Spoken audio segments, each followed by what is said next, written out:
Paul from Market Square Heroes. Welcome to Put Up a Chair with Up Bowie. Gentlemen, welcome. Welcome to Market Square Heroes. First question, why Up Bowie? Where did the name come from? Well, I've been doing this a few years now. When I started out, it was kind of like more of an acoustic thing. Yep. And it was kind of like, where's he going to pop up next? Oh, okay. And also it's a play on words, because one of David Bowie's albums of cover versions is called Pin-Ups. Yep. So it's kind of play on words. Okay. Okay. The tribute industry is very, very saturated. There are a lot of Bowie bands out there. Let's go back one question. Bowie, or Bowie if you live in Scotland. Which version do you want? Well, it's Bowie. Okay. Yeah, but I think David Bowie, he wasn't really that worried. It wasn't his real name. Yep. So he could get away with Bowie as well. But he didn't like being called Dave. Oh, right, okay. So there's a lot of different Bowie tributes out there. If you're looking for somebody that looks the part, looking at you up close, it's so much more realistic than it is in the video. So if you're looking for a realistic David Bowie tribute, pause the guy to see. But obviously there's more to a tribute than there is just looking at somebody. Yeah. How do you prepare to be David Bowie when David Bowie get every morning and say, I'm trying to prepare to be somebody else? We spend a lot of time on YouTube, which is a very good resource because there's lots of David Bowie appearing live, so there's plenty of research material. And of course I've been a big fan of his for years anyway, so I kind of like, it's pretty intrinsic, the sound of his voice, and spend a lot of time looking at videos and just practicing in the mirror. Believe it or not, it's quite a, you get the moods right, you move a certain way and a certain style about him. Yeah, and it's just basically similar to the way an actor might prepare for a role, I'd say. Mark, where do you feel into all this? I'm bass player, okay, and I guess you call me musical director because I've been in the band longer than anybody else. So that's a term sort of taken myself. And yeah, backing vocals and just trying to help all keep it all together.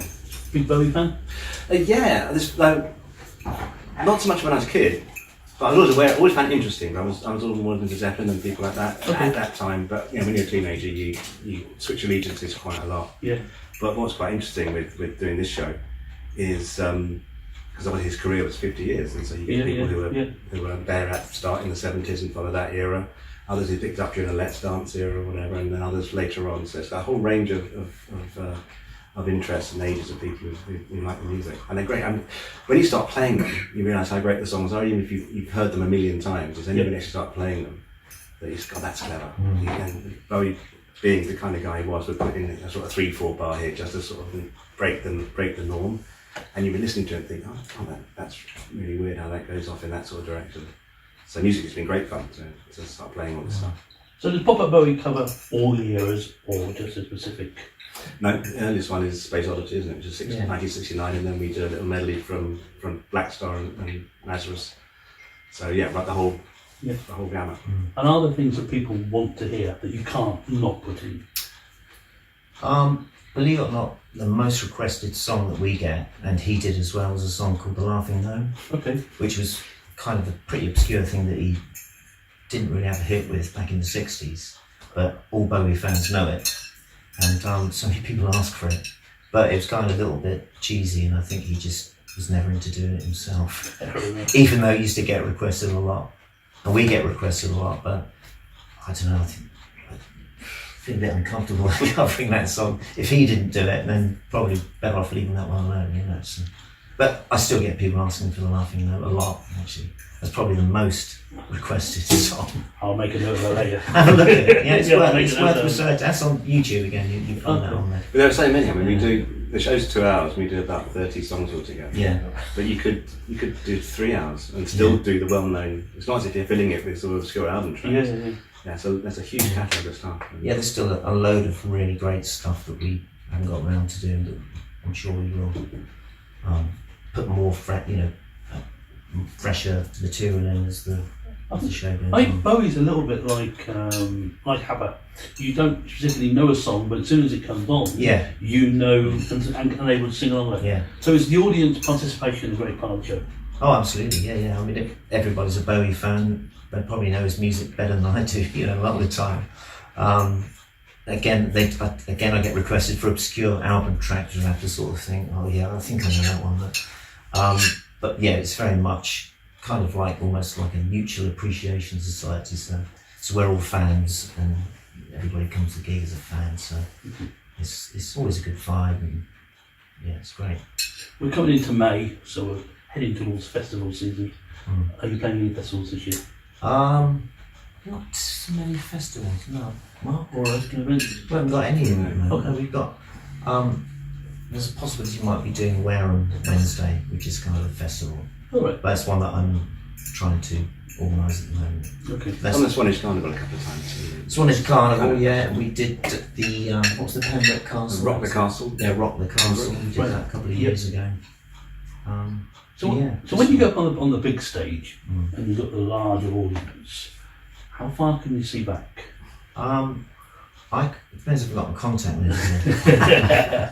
But I kind of like, pick a face in the crowd, and I may not be able to sort of see clearly, but I can usually connect with, people in the crowd that are a long way back or near. Yeah. And it kind of like, I think if you connect with one person, it feels like everyone in the crowd feels like you're connecting with them. There is that kind of connection really. So, but yeah, festivals are good for that because usually you can see better. But we had a few theatre gigs, like Mark was saying earlier, where you can't see the audience. Right. So, but yeah, it depends on the venue really.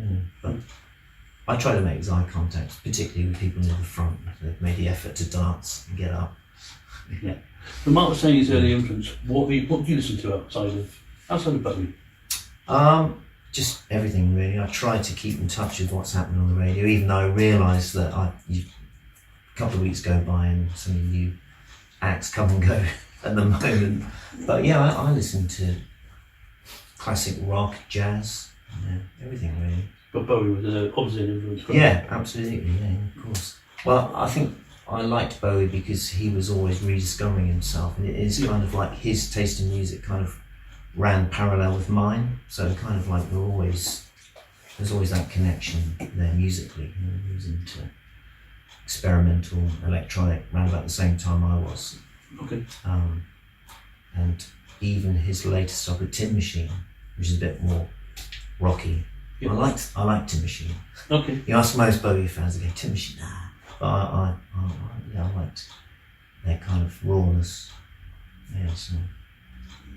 Yeah. Little chance for self-promotion. If people want to come and see you this summer and going forward, where do we find you?